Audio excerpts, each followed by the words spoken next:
my name's Glenna and this is my YouTube channel called the KnottyGiraffe, and this is my video of everything I knit in 2023. Which actually I don't even have it all here because I ended up giving quite a bit of it away, but you know how it is. But yeah, it was quite a year for knitting for me. So it's the first year that I actually started keeping track of what I was doing, and started using Ravelry to record my stuff. And then in, what was it, I think June, I started making videos about it. So let's just dive in and get started with the very first thing I finished this year was the Humulus sweater by Isabel Kramer, I believe it is. It's a DK knit yoked sweater that is knit from top down. And I made this in the, what was it, the Drops, I always want to say Drops Air, but it was Drops Sky. And this, I think, was probably, without a doubt, my most worn sweater. Not just because I had it all year, but because it's just the coziest sweater I've ever owned. The Drops Sky, there's a lot of pilling in it, as you can see. And I've been rather lazy at not depilling it, but yeah, I don't know if you can see, but it is, yeah, it's the coziest sweater. I just absolutely adore this thing. In fact, I loved it so much that I knit another sweater in in the same yarn, in a different pattern, which I will get to in a few minutes. So yeah, so this was knit number one. Definitely recommend the pattern, the Humulus, if you are looking for a nice top-down knit that's, I am going to be so full of static electricity by the end of this, I just know it. Anyhow, so after I finished this nice, soft, squishy knit, the next thing I dove into was making some baby knits, where I just did a, what's it called? The last minute baby sweater, I believe it's called. I'll put all the particulars in below, and I'll put a photo of it in, that I knit up foolishly in 100% merino wool instead of going for a superwash or an acrylic that could be thrown in the washer and dryer. But I believe the mother is careful enough that it will survive. And along with it, I knit up, that was the start of getting addicted to knitting little animal critters, where I have this book called Knit Me, Dress Me, Love Me that I managed to pick up secondhand. It was a library discard. And it is full of all these patterns of little animals that you can make, and all the little outfits for them. And I tell you, that's a slippery slope to go down, because once you start making those little animals, oh my gosh, they're just so cute. It's like you just want to make more.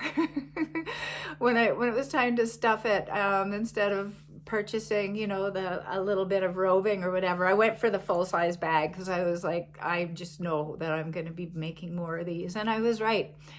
As you will see by the next little critter that I made, which was Noah the horse. And that came from Knitted Animal Friends by, I believe it's Louise Crothier is her name. I'll put the particulars down below right there. The way I usually add them in. And Noah was so much fun to knit, honestly. It was, I made him out of bamboo pop. It's a bamboo cotton mix. I confess that I had ulterior motives when I made Noah the horse, because he comes with these cute little outfits that you can make, and I was hoping that it would maybe, you know, spark a maternal instinct in my daughter-in-law. I'm a wannabe grandmother, I confess, okay? And I know you're not supposed to push that on your children, so we'll leave it at that. Anyhow, we'll move right on. Next up on the list was the Silver Stag sweater by Drops. It's a free pattern that, whoops, apparently I never tucked one of my ends in. I'm just seeing that now. Oh well. The Silver Stag pattern by Drops. I knit this in the Biches and Bouches Petite Lamb's wool. It's a DK weight sweater. Knit from the top down with a yoke neck pattern. It's not a complicated knit. It's a very fitted knit. I really enjoyed making it. I don't enjoy wearing it all that much. I wear it, well, I suppose I wear it more than I thought I would, but I find the Petite Lamb's wool, it's very rustic feeling. It's, you know, it's not a superwash wool. It's yeah, it's a little on the scratchy side, so I have to make sure I have something on underneath it. Because yeah, the thought of having it on bare skin is more than I could handle. But it is, it's a beautiful sweater. It was a nice Christmas sweater.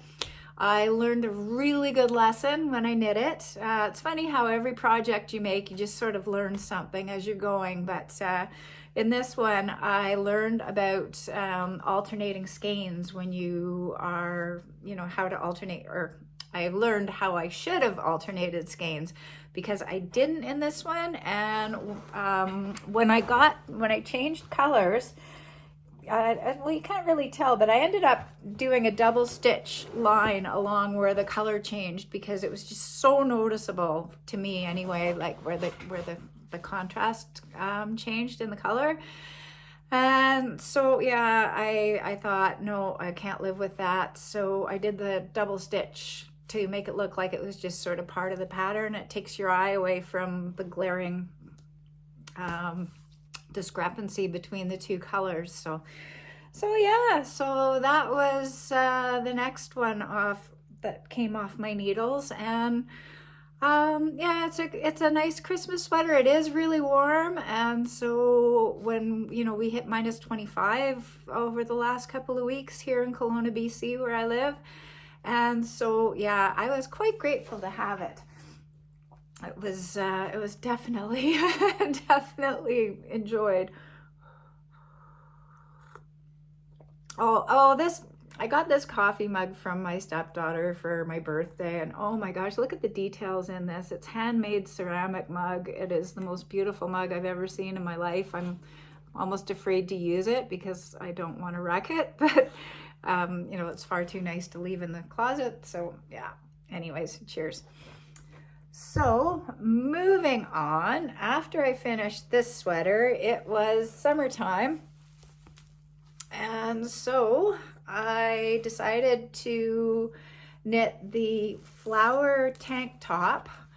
I can't remember the designer, but I'll put the name in. And I don't have it to show because I got about a third of the way through and realized that another really good lesson I learned, I never swatched for it. And instead of a fingering weight, I was using a DK weight, and my gauge was so far off that it was just massive on me. And I didn't even take pictures. I just frogged it, and it was, yeah, so big lesson learned there. There's a reason why you should gauge swatch. I always think that my gauge is so right on, you know, because usually it is. But that's only when I'm using the correct yarn for the project. And I found that I was, yeah, when you try to use a DK weight for a fingering pattern, you need to swatch and figure things out. So yes, lesson learned. Cha-ching! So next on the list, actually I'll have to lose a layer for this one. It was my ranunculus. And this one I made out of, oh my gosh, what did I make this out of? I have my notes here somewhere if I can find them.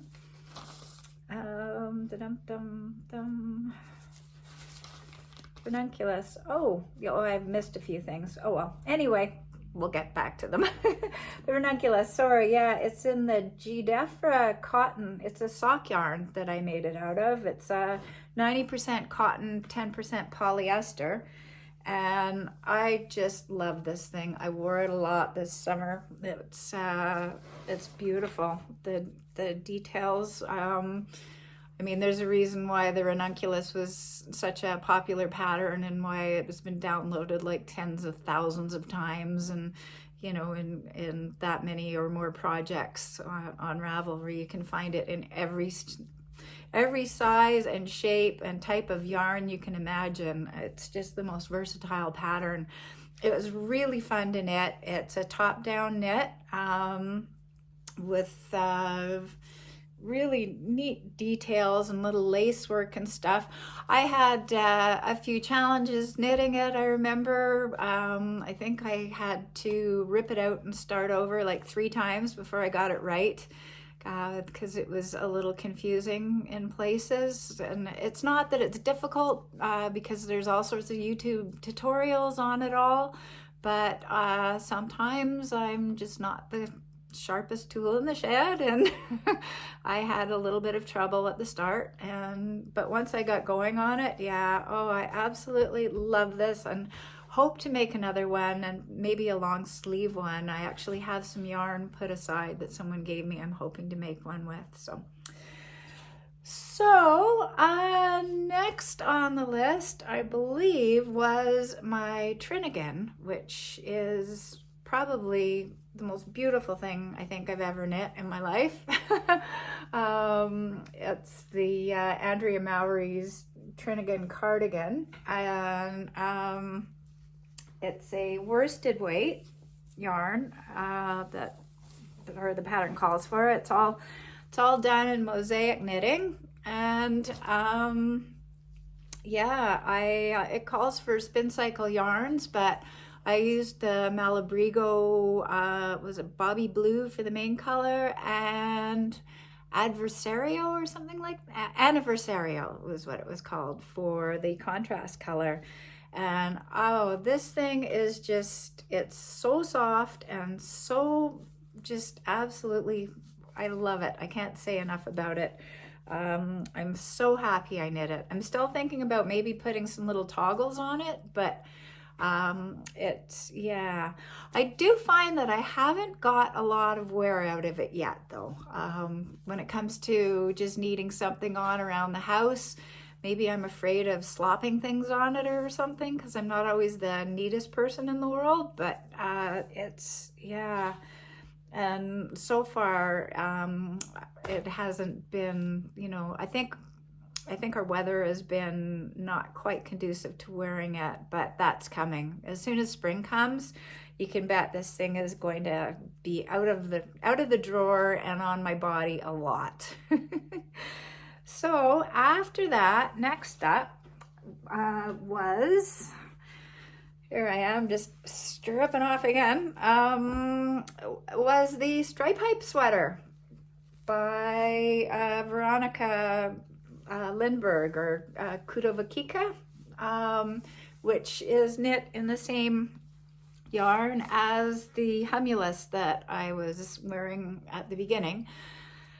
And this is another sweater that is so cozy and just so lovely and warm. I absolutely love this pattern. It's a really fun one to knit. It's a top-down drop shoulder sweater that's knit contiguously by, you know, picking up stitches all the way around, you know, so it's, yeah, so it's all knit at once. It's absolutely love this pattern. I think I said DK weight, yeah, and it was, yeah, just absolutely love it.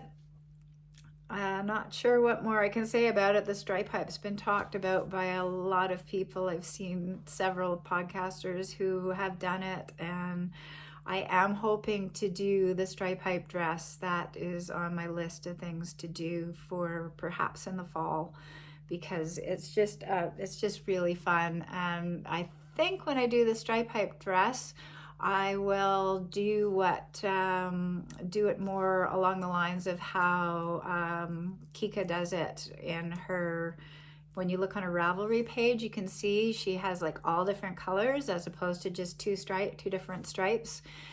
And I think I'll just use it as a stash buster and start getting rid of all my extra DK weight yarn. And yeah, I think it'll be fun. Looking forward to that. So that's it for garments. I knit a lot of socks. I did a couple that were in the Hermione's Everyday Sock pattern. Which ones? Those ones. These ones I did in Hermione's Everyday Sock pattern, which you can see the detail. Ooh, that's funny the way the color changes when I pull it close. But anyway, yeah, these ones were lichen and lace, I believe, was the yarn. The color was rhubarb and black walnut for the heels, toes, and cuffs. I'll knit on, standard 2.25 magic loop needles,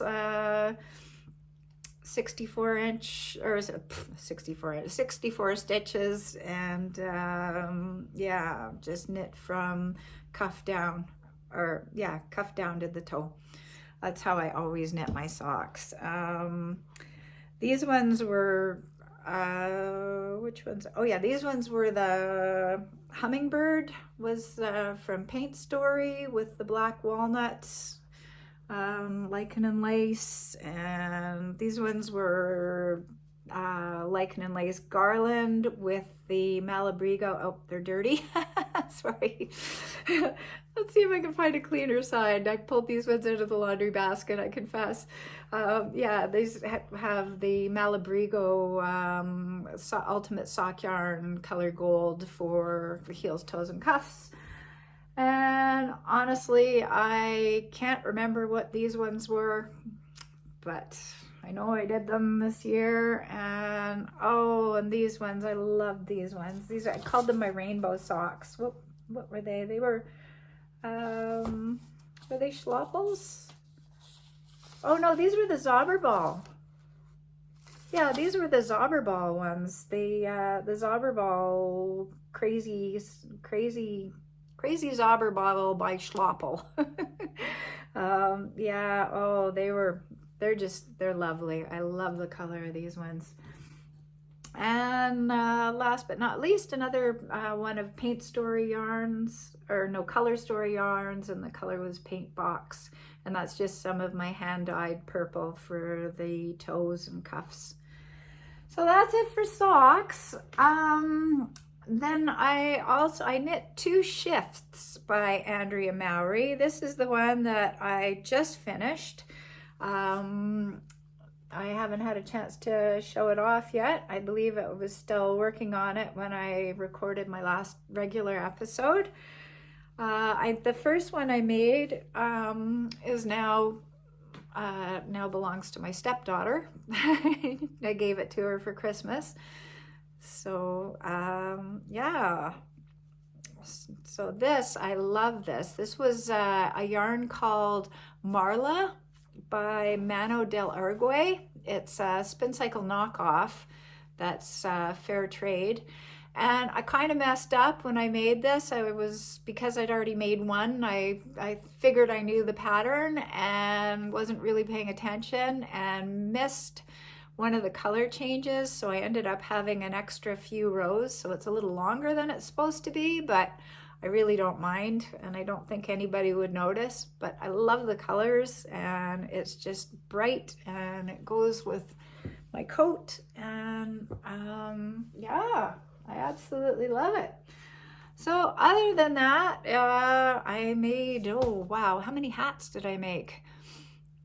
I made 2 sawtooth hats, one for my stepdaughter's partner that I gave him for Christmas, and one for my son that I just finished. And I made 2 of the, oh gosh, what were those ones called? Those Malabrigo ones. Let me see if I can find it in my notes. What were they called? Sarandi, sorry, there it is, the Sarandi hat. Yes, I made 2 Sarandi hats, which were a lot of fun to knit.